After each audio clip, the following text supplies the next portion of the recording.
Far back in the dim history of pugilism, an enterprising fight manager began referring to his boxer as a tiger. And even today, in ring circles, that's the way promising young fighters are labeled, tigers. And every once in a while, a super tiger is whelped in the boxing jungle and stalks across ring history like William Blake's legendary creature, Tiger, Tiger, burning bright, in the forests of the night. This is the story of such a tiger, a San Francisco Bay Area phenomenon, one of the most controversial figures ever to win the heavyweight championship and one of the greatest enigmas of ring history. The tender-hearted tiger, Madcap Max Baer, the Livermore Lariper.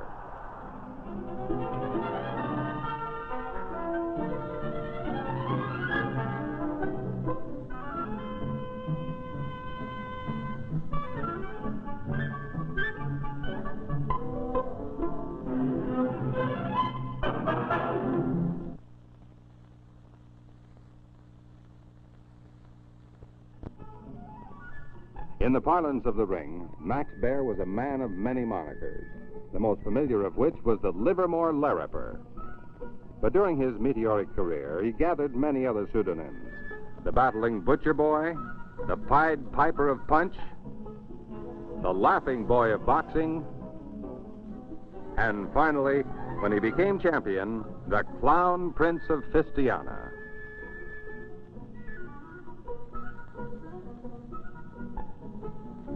Even through the pain of his very few defeats, it was impossible for him to suppress a Rabelaisian grin.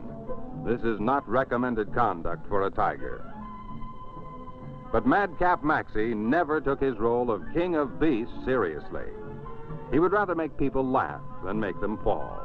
He could do both superlatively.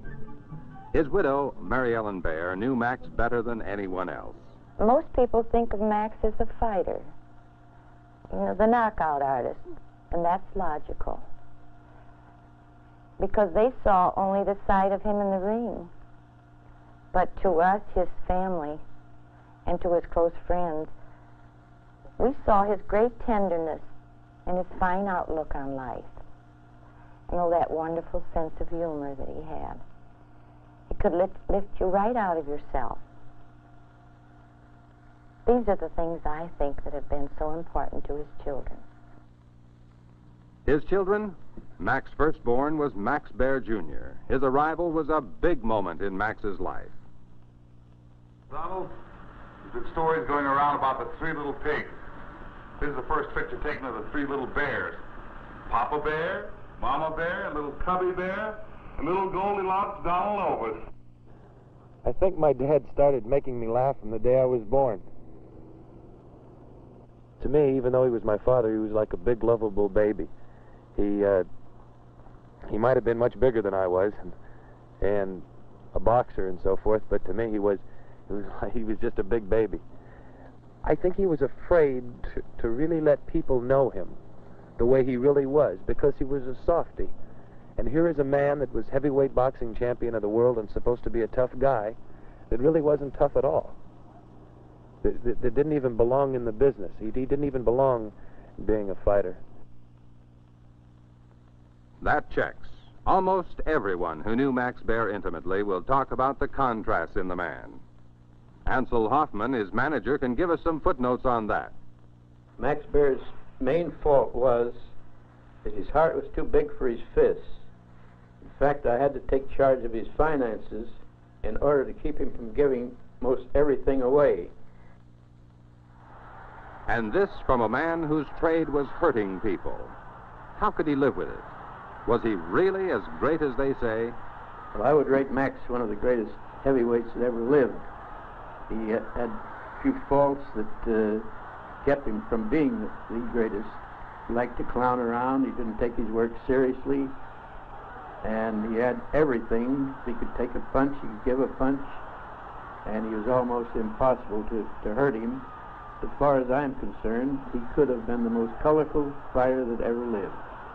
What led up to Max Baer's becoming a fighter? Let's go way back and see what we can find. He was born on February 16, 1909, in Omaha, Nebraska, to Jacob and Dora Baer. But we find very little in early photos of the boy to indicate any tendency toward tigerishness or fighting, except Indian fighting. There is one photo that may hold prophecy, but who knows? Another might foretell his future sense of humor and mimicry.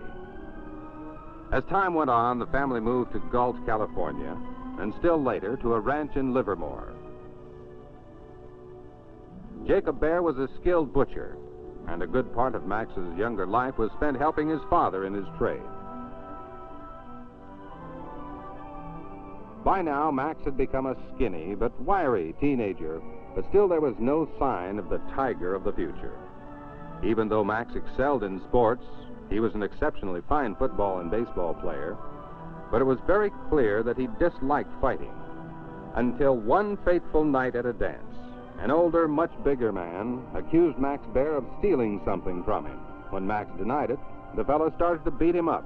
Max took a lot of heavy punches until one really stung him. Then, with one lightning swing of his right hand, he knocked his tormentor down and out. That night, he was a tiger.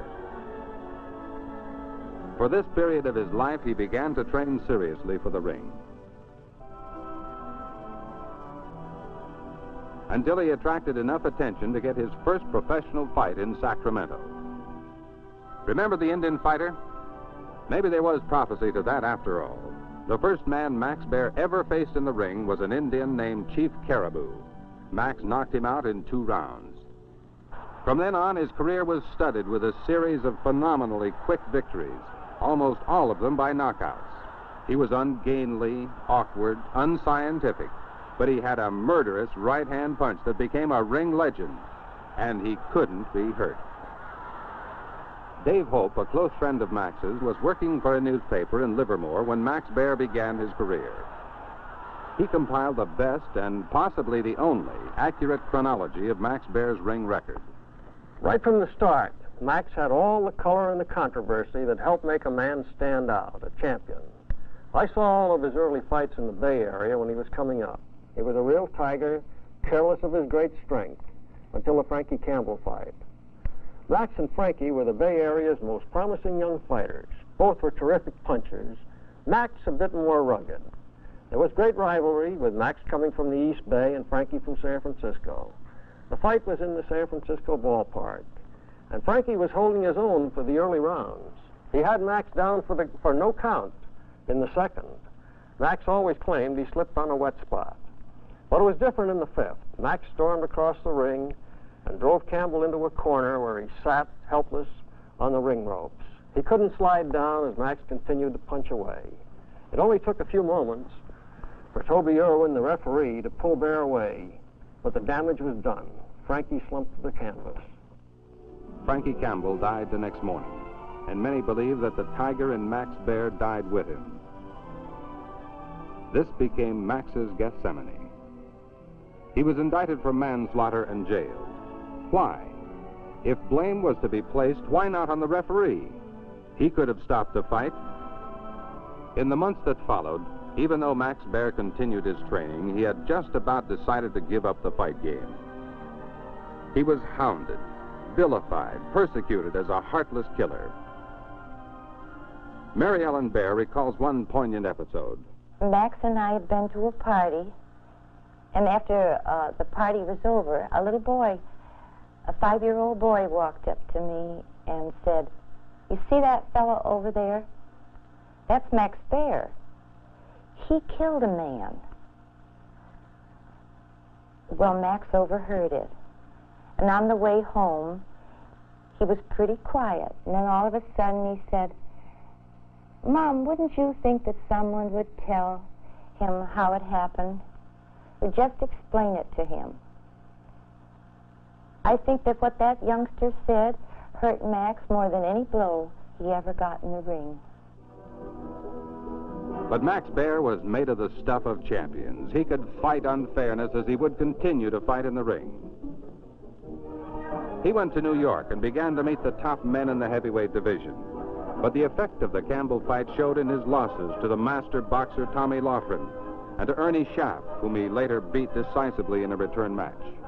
Even in losing, he was gaining stature. And at this point, his close friendship and association with two men began to shape his destiny toward its zenith. They were Ansel Hoffman, his manager, and Jack Dempsey, whose shrewd counseling and guidance led Max toward the championship. And with a new feeling of encouragement and hope, Max Baer's earthy sense of humor returned.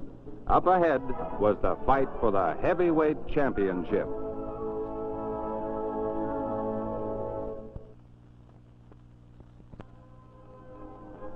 Under the tutelage of Jack Dempsey, Max Baer began to come into his own. He was in the international spotlight, and for this period at least, he trained seriously. This was a time of giants in the ring. A fighter had to be great to stay up there. Max Schmeling was among them. Schmeling was a Nazi, Hitler's darling, and he was called invincible.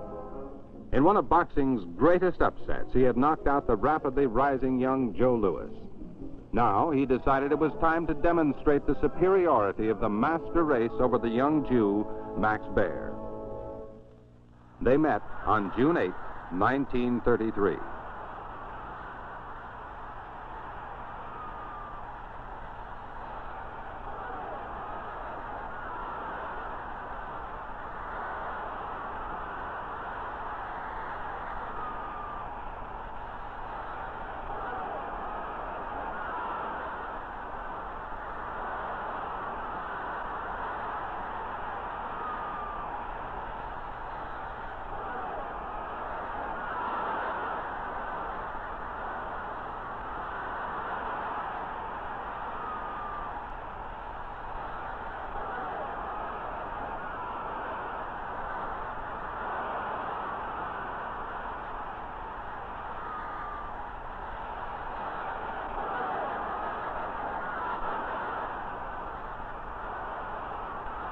This was recorded as one of the most savage ring battles of all time. In 10 rounds, the Livermore Larifer reduced the arrogant Schmeling to a rubber-legged hulk.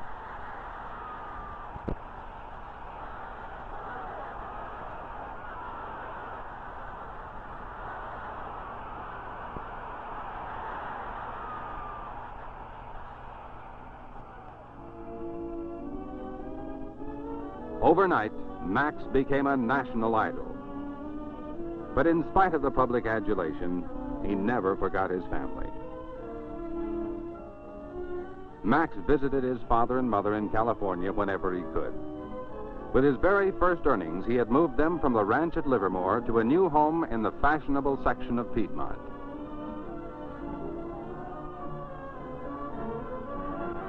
Now he was in the big money. And characteristically, when his manager, Ansel Hoffman, couldn't prevent it, it burned holes in his pockets. Big cars, big parties, and big handouts to anyone and everyone. Tommy Lopresti, manager of the Hagen Oaks Golf Course in Sacramento, was a buddy of Max's. Sometimes at night after dinner, Max would ask me to drive him down to the lower end of town that we called Skid Row in Sacramento. He'd get his pockets full of silver dollars.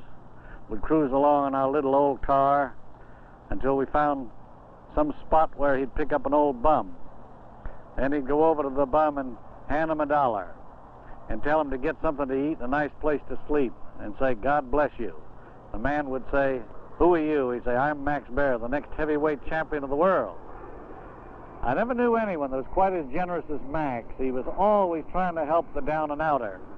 Life was being equally generous with Max. Payday was play day to Maxie. And for a while, every day was Ladies' Day. Women literally swooned over him and chased after him. And there is some question whether his footwork was as nimble in escaping them as it was in the ring. Hollywood called him for a starring role in the movie The Prize Fighter and the Lady, co-starring Myrna Loy. Destiny was beckoning in the form of a giant, Primo Carnera, who was then world's heavyweight champion, and who also appeared in the picture with Max. They fought a mock battle as part of the film. This only added to the clamor for a title bout. and it took place on the night of June 14th, 1934, at Madison Square Garden. What happened that night has become legend in the Hall of Boxing fame. In 11 rounds, Max Baer knocked the 260-pound giant to the canvas exactly 11 times. But in spite of its ferocity, Max ran true to form. He clowned through some of the heaviest action.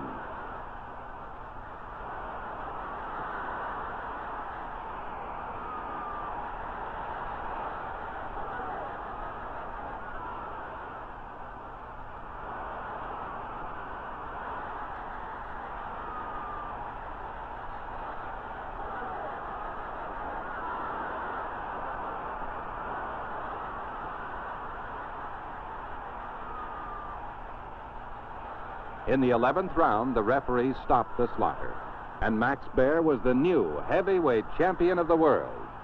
Had the Tiger returned? Primo Canera, who spent 2 weeks in the hospital after fighting Max, must have wondered what had become of the Tiger. Max was greatly concerned about him and visited him repeatedly. It was due to Max that hospital care was provided for the giant. Jack Dempsey was sure the Tiger in Max Baer had returned to stay. After Max landing that first punch on Canero's chin, there was no question in my mind that Max would be the next heavyweight champion. Max not only proved that he was a wonderful fighter in that contest, he also proved that he was a great fighter, a third gentleman in and out of the ring, and one of the greatest fighters the American public has ever had, if not the greatest. And I predict that Max will be champion for a long time to come.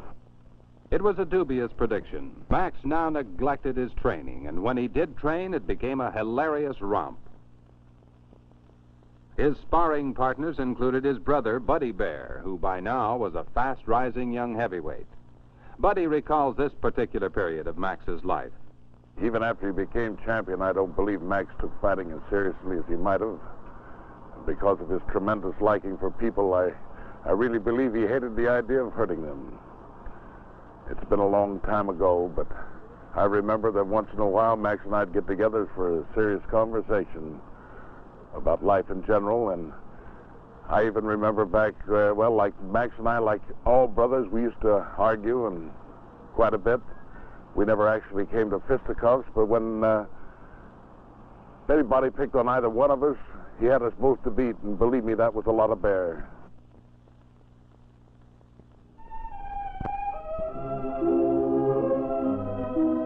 Finally came the crowning moment in Max Baer's life. His marriage to Mary Ellen Baer.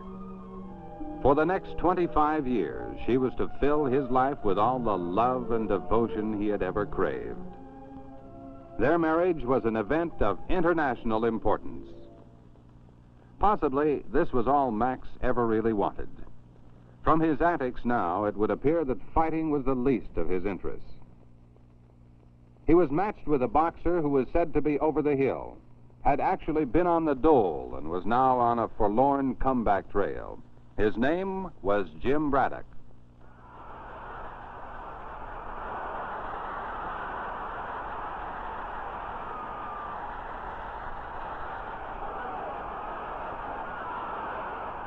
The impossible happened. At the end of 15 lackluster rounds, Braddock's hand was raised in victory. Max Baer had lost the title. Later it was discovered that Max had gone into that championship fight with an injured hand, a secret he'd kept even from his manager. I lost a better man, that's all. Now those who were wise in the ways of the ring sensed that the Tiger had vanished and would probably never return.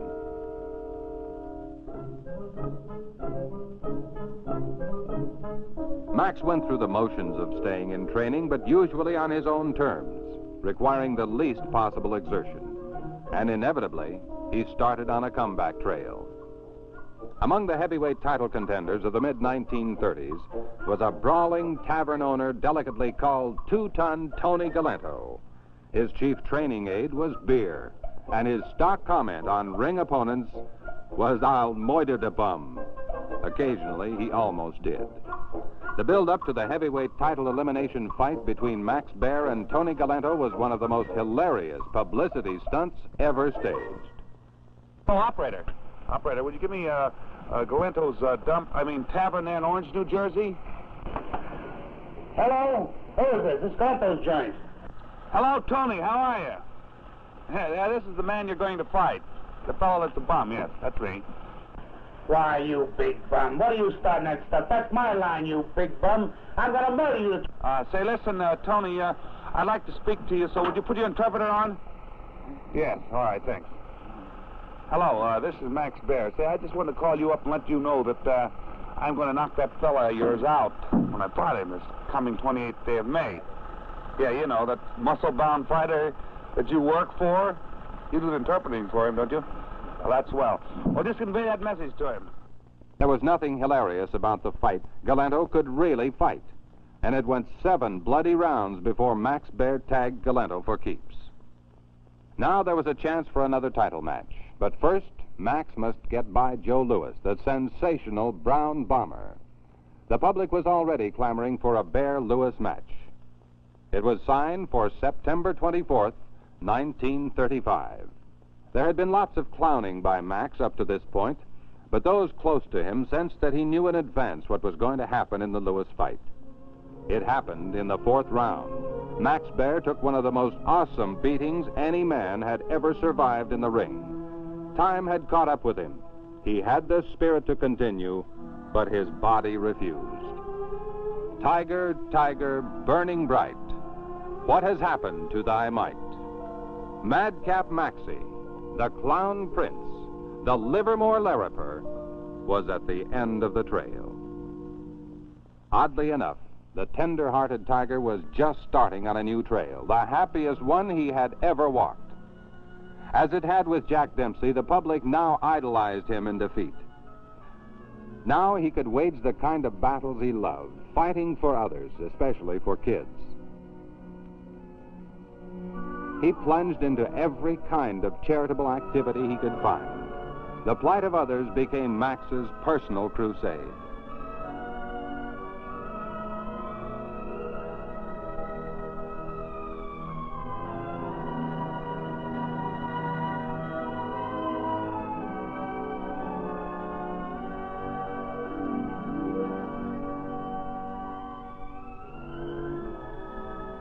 On the morning of November 21st, 1959, Max was in Hollywood in the thick of one such crusade when a distant bell rang.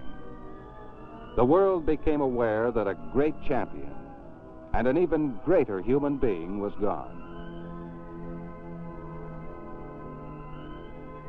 People came from all over the country to pay final homage to Max Baer in Sacramento.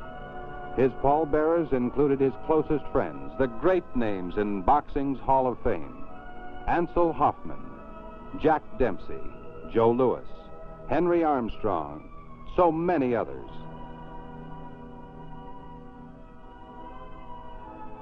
A lasting epitaph for a heavyweight. In a special assembly of the California legislature at Sacramento, a commemorative resolution honoring Max Baer was passed.